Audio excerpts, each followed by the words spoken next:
के डीपी नकली, तोर फोटो नकली वोट नकली वो, हाय रे फेसबुक व्हाट्सएप के डीपी नकली। हंगामा छत्तीसगढ़ में फेर होही, जगह जगह छत्तीसगढ़ में शोर होही, मोर संग में सेल्फी ले ले तय असली। हंगामा छत्तीसगढ़ में फेर होही, मोर संग में सेल्फी ले ले तय असली।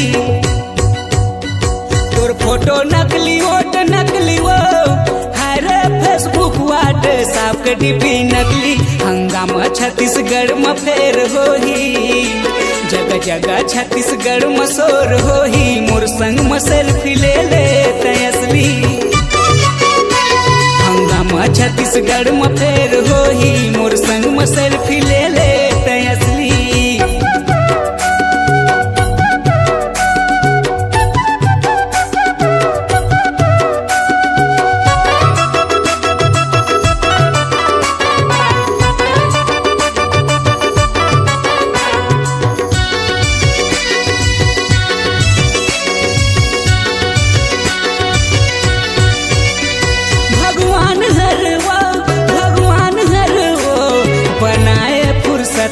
इतवार के तोला तीर माता ना वो ले लेना सेल्फी पोटार के मोला। भगवान हर वो बनाए फुर्सत में इतवार के तोला तीर माता ना वो ले लेना सेल्फी पोटार के मोला।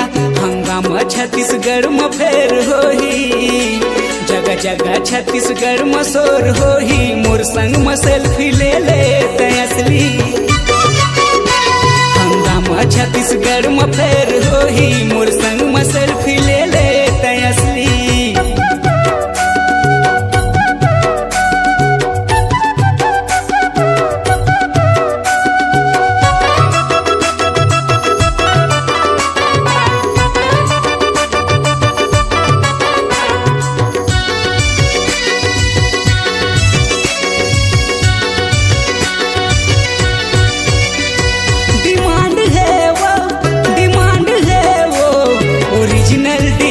के तोर डिमांड है वो, भारी मांग है वो, लिपस्टिक में रंगे वोट लाल के वो। डिमांड है वो, ओरिजिनल डीपी के तोर डिमांड है वो, भारी मांग है वो, लिपस्टिक में रंगे वोट लाल के वो। हंगामा छत्तीसगढ़ में फेर होही, जगह जगह छत्तीसगढ़ में शोर होही, मोर संग में सेल्फी ले ले तय असली।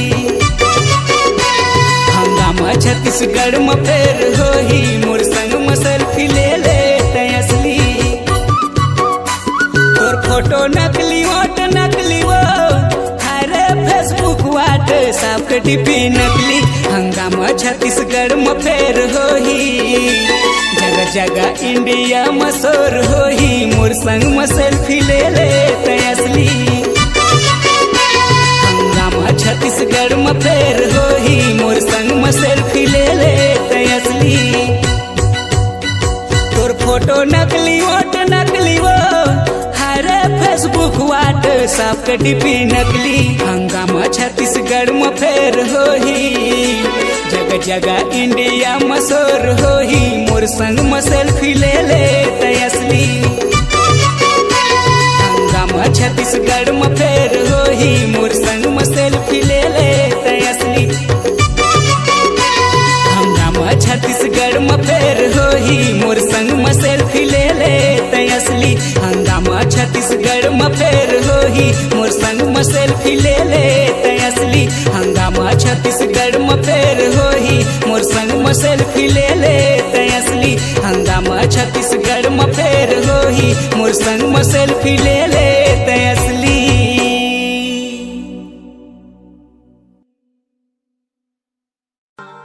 आपकी आवाज ही आपकी पहचान है। यदि आप अपनी आवाज को एक नया आयाम देना चाहते हैं तो चले आइए मल्टी ट्रैक डिजिटल रिकॉर्डिंग के लिए AVM audio video studio Khamtarai Raipur. Mobile number 9301523929 और 7869646201। यदि आप नए एवं पुराने गीत सुनना चाहते हैं तो avmgana.com में जाकर गाना फ्री डाउनलोड करें और YouTube चैनल में AVM गाना और